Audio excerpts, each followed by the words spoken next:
Panira. Hoy, hindi yung panira! Pantagdag ka na yun!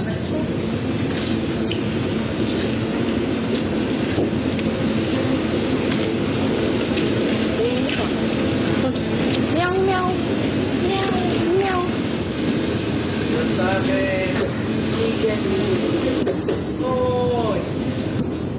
Sa volleyball game nga po, kuya, yung sinasabi niya na parang maganda daw si Barbie, ganyan. Tapos sa akin, wala lang. Kasi totoo naman talaga maganda si Barbie. So, sa basketball game din, medyo pogi din po si Miguel. So, ayun, Miguel, ganyan. Sabi ko. Tapos sa kanya, Barbie, ganyan. Yun, kuya. Mention lang po ng name. Doon na po nagsimula na gano'n na sila nag-aasaran, yung parang silos ba? Balik. Ano? Ha?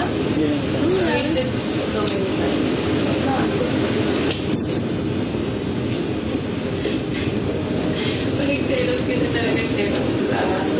Sumak ko. Hindi ka na sila na.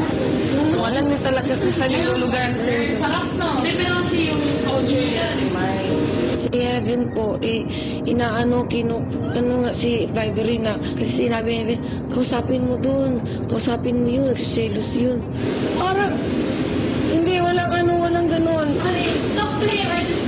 No, hindi naman kayo mag-boyfriend eh. Hindi mo sa kanya. Yun, uminaon muna ako, kuya, kasi nga, ayaw kong makasakit po ng tao. Umabelo pa ako, kuya.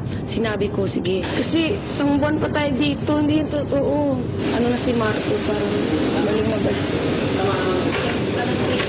Mamaya, mag-usap na lang tayo. Kasi parang pinibigyan na lahat ako. May masasaktan sa ulit. Anong ganon? Ano ba yan? Parang nano na ako, kuya, paano wala na ako, parang napuno na ako na parang hindi na talaga tama ganito. Ano mismo dalawa ang mag-adjust para sa kanila na para namang sila yung mismo pupunta sa ating lahat para tatay. Kasi kung asan kayo, doon sila eh. Kung nasa labas ka, lalabas mo si Ewan. Tapos pupunta sa family dito, pupunta din si Marco. Kami na naman parati natitira.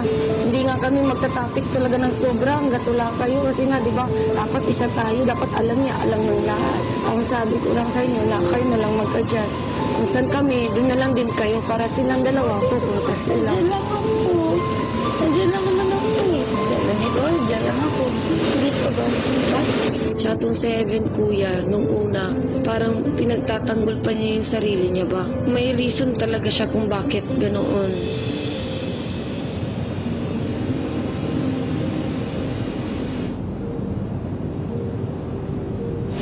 Dami ng problem.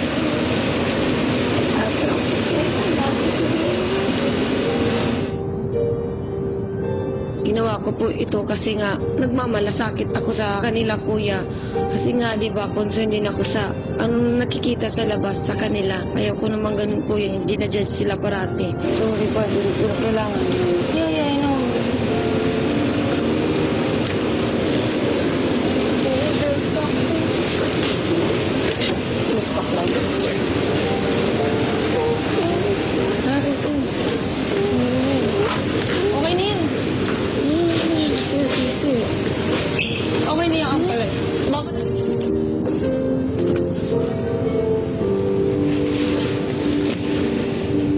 Susunod, humanda sa mas matitindi pang revelasyon na naganap sa paghaharap ng girl housemates.